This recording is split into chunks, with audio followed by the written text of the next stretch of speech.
약대를 준비할 경우 탐구 선택은 어떻게 해야 될까요? 자, 여기서도 왼쪽에 나와 있는 대학들이 사탐으로 갈 수 없는 약대들이고 오른쪽에 나와 있는 대학들이 사탐 봐서 갈 수 있는 학교들입니다. 여기서도 결론을 얘기하자면 기준 해볼만 합니다. 여러분 안녕하세요, 민영쌤입니다. 오늘은 2026 입시를 준비하는 친구들 중 수능 탐구 과목이 아직 고민인 친구를 위한 영상입니다. 여러분 사탐런이 뭔지는 이제 친숙하시죠? 사탐런이란 2025학년도부터 대부분 대학들에서 사탐 응시자도 자연계에 지원할 수 있게 되면서 나타난 현상입니다. 자, 그럼 사탐런 첫 수능이었던 2025 수능도 분석을 해봐야겠죠. 따끈따끈하게 발표된 실채점 결과를 바탕으로 사탐런의 영향이 어느 정도였는지, 그리고 탐구 선택은 뭘 기준으로 하면 좋을지 딱 정리해드리겠습니다. 그럼 바로 가보실까요? 고고링! 자, 가장 먼저 올해 수능에서 탐구 등급 컷부터 확인을 해볼까요? 과탐부터 보겠습니다. 과목별로 보면 생원 지원은 응시자 숫자가 줄었음에도 불구하고 난이도가 어려워서 1등급 커트라인이 잘 방어가 됐어요. 1컷 각각 45, 44점에 나왔고 화원은 1등급 커트라인이 50점이었습니다.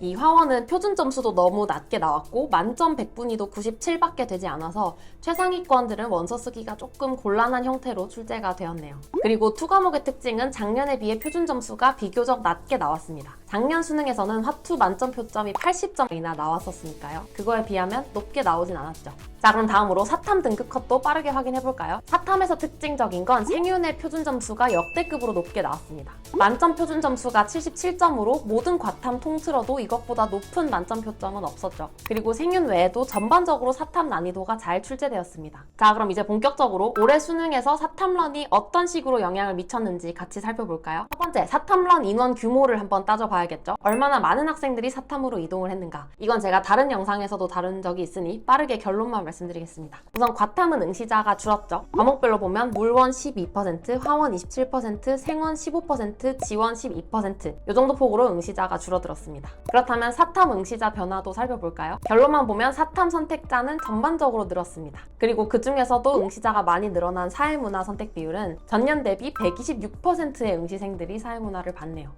자, 그렇다면 이 과탐 인원이 감소한 영향이 수능에 어떻게 나타났을까요? 과탐은 응시자 숫자가 줄어듦에 따라 등급 컷이 올라갔습니다. 그러니까 동일한 원점수로 등급이 낮게 나온 학생들이 생긴 거죠. 무슨 말이냐고요? 수능에서 1등급 커트라인이라 함은 4%가 넘는 최초의 점수인데요. 물원 기준으로 현재 1등급 커트라인이 48점인데 인원이 12% 줄어들지 않았다면 48점까지의 인원 비율이 3.8%라서 1등급 커트라인이 48점이 아닌 47점이었을 겁니다. 자, 그런데 그 와중에 표점 증발로 인해 46점이 1등급 커트라인이 되었겠죠. 물론 이렇게 되면 1등급 인원 자체는 많아졌겠지만요. 즉 실채점 기준 물론 1등급 컷이 48점이고 1등급에 해당되는 학생 수가 2011명인데 만약 12% 인원 감소가 없었다면 46점까지 1등급이었을 거고 해당되는 학생 수는 4,530명이었을 겁니다. 그러니까 물론 46, 47점인 학생들은 사탐런이 없었다면 원래 1등급이 나와야겠지만 이제 2등급이 된 거죠. 다음으로 생원도 마찬가지인 상황인데 응시자 감소로 인해 등급 컷이 올라갔습니다. 현재는 45점까지가 1등급인데 만약에 15% 런이 없었다면 44점까지 1등급이었을 겁니다. 즉 두 점수 차이의 인원인 3,886명이 이제 2등급이 되어버린 거죠. 지원도 인원 차이가 크진 않지만 1등급 커트라인이 현재 44점인데 43점까지 떨어졌을 겁니다. 런이 없었다면. 화원은 2등급 커트라인이 떨어졌을 거예요. 현재는 47점이 2등급 컷인데 45점이 2등급 컷이었을 겁니다. 이는 정시보다 수시에서 더 큰 문제가 되는데요. 아무래도 수능 최저 충족 여부는 칼같이 등급으로 따르기 때문입니다. 그래서 최저를 맞춰야 했던 학생들은 아무래도 조금 문제가 있었겠죠.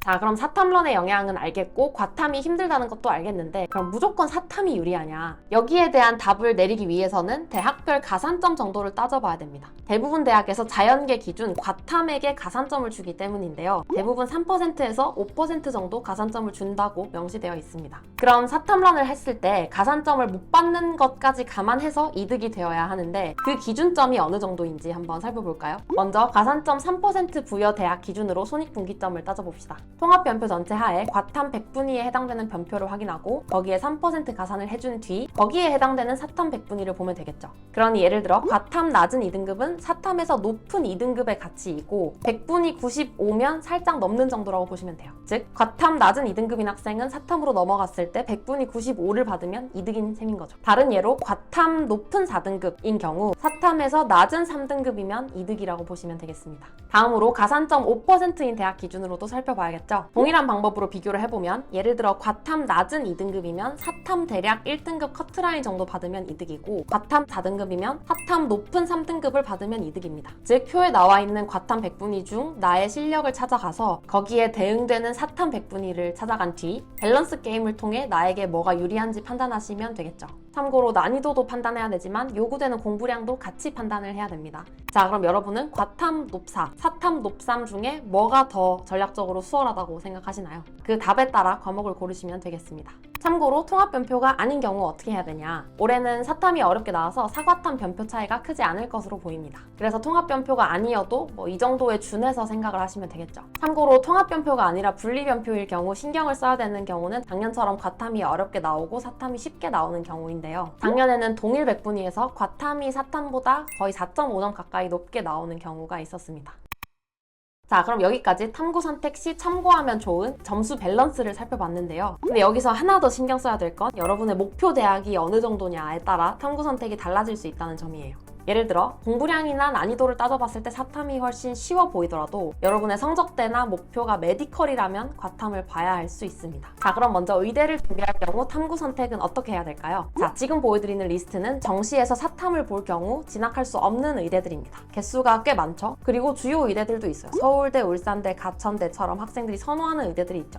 이 학교들을 가고 싶으면 과탐을 보셔야 됩니다. 자, 그리고 지금 보여드리는 리스트가 사탐을 봤을 때 쓸 수 있는 의대들입니다. 가산점의 정도는 3%, 5%, 10% 이렇게 다양하지만 주요 대학들이 꽤 있습니다. 인서울대학, 메이저 의대도 많죠. 그러면 현실적으로 의대를 준비할 때 사탐을 봐도 되느냐? 우선 10% 가산인 학교의 경우 순천향대밖에 없긴 하지만 사실상 불가능합니다. 이 경우 사탐 100분이 100이 나와도 과탐 100분이 91보다 처지기 때문에 사실상 불가능하다고 봐야 되고 가산점 5%인 대학 기준으로도 사실상은 국수 다 맞아도 쉽지 않을 것으로 보입니다. 그리고 3% 가산인 학교의 경우 국수 다 맞고 사탐 100분위도 100에 가까우면 가능할 수도 있으나 국어 수학이 좀 어렵게 나와줘야 가능할 것 같아요. 그래서 결론적으로는 과정이 힘들지어도 의대를 준비하실 경우 과탐을 보시는 게 맞습니다.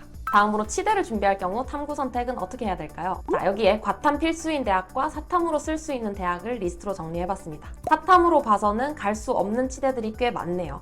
치대도 결론부터 얘기하면 5% 가산인 대학 기준 현실적으로 쉽지 않다고 생각해야 되고 3% 가산인 학교의 경우 국수가 어렵게 나오고 사탐 100분위가 100이면 가능하긴 하지만 현실적으로는 쉽지 않아 보입니다. 그리고 그마저도 3% 가산에 해당되는 학교가 높은 치대예요. 연대 치대이기 때문에 입결 자체가 높아요. 그래서 치대는 의대만큼은 아니지만 과탐을 응시하는 게 의미 있습니다. 다음으로 약대를 준비할 경우 탐구 선택은 어떻게 해야 될까요? 자, 여기서도 왼쪽에 나와 있는 대학들이 사탐으로 갈 수 없는 약대들이고 오른쪽에 나와 있는 대학들이 사탐 봐서 갈 수 있는 학교들입니다. 약대는 워낙 학교도 많으니까 사탐으로 쓸 수 있는 대학 개수가 꽤 많은 걸로 보이죠. 여기서도 결론을 얘기하자면 5% 가산인 대학 기준 수리적으로는 가능해요. 국수 거의 다 맞고 사탐도 100분이 100이 나오면 가능하긴 하지만 그럼 거의 수능 만점자여야 되는데 그런 친구라면 과탐을 해서 의대까지 같이 노리는 게 맞았겠죠. 그래서 현실적으로 여기 해당되는 학생이 많진 않을 것 같고요. 3% 가산 기준 해볼만 합니다. 국수를 중간 내지는 조금 잘 본 1등급을 받고 사탐 100분이 100을 받으면 해볼만 할 것으로 보여요. 그래서 약대의 결론은 5% 가산인 학교는 빼고 생각하더라도 3% 가산인 학교 기준으로는 사탐으로도 꽤 해볼만 할 것으로 보입니다.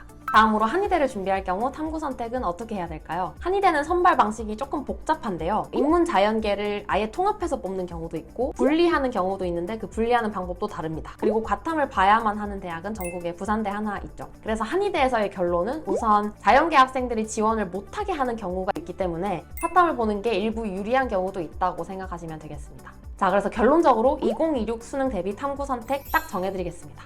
자, 먼저 메디컬이 목표일 경우 의치대는 과탐을 보시는 게 좋고요. 그리고 약대는 가산점을 3% 부여하는 학교 기준 해볼만 합니다. 한의대는 선발 방식이 좀 복잡한데 사탐이 유리한 경우가 있을 거고요. 수의대는 대부분 과탐 지정을 해둔 상황이기 때문에 어지간하면 과탐을 보시는 게 좋습니다. 다음으로 2026 수능에서 메디컬이 목표가 아닌 경우도 봐야겠죠. 먼저 과탐을 우선적으로 고려해야 되는 경우는 첫 번째, 성적대가 최상위권이라 의치 한약수 정도를 지원할 법한 학생이라면 과탐을 우선 고려하시면 좋습니다. 과탐 필수인 대학도 있고 가산점을 주는 대학이 많으니까요. 그리고 두 번째, 수시러인데 최저의 과탐을 활용해야 되는 경우 또 과탐을 우선 고려하시면 됩니다. 자, 그렇다면 사탐을 우선적으로 고려해야 되는 경우는 어떤 경우일까요? 첫 번째, 성적대가 일반 대학을 주로 쓰는데 메디컬 끝자락에 겹쳐 있는 경우는 사탐을 우선적으로 고려하시면 됩니다. 특히 일반대는 2026 기준 서울대 자연계 빼고는 인서울 상위권 대학은 다 쓸 수 있으니까 굳이 과탐을 볼 필요는 없죠. 그리고 두 번째, 탐구는 모르겠는데 일단 국어 수학의 공부량을 많이 쏟아야 되는 경우 사탐을 우선적으로 고려하면 되겠습니다. 동일 점수를 받는데 요구되는 공부량이 다르니까요. 자, 이렇게 해서 오늘은 2026 수능 대비 사탐론 관련 영상을 준비해봤는데요. 탐구 선택이 아직 고민인 친구들은 이번 영상을 통해 결심을 해보시면 어떨까 싶습니다. 그럼 저희는 또 다음 영상에서 만날게요. 안녕!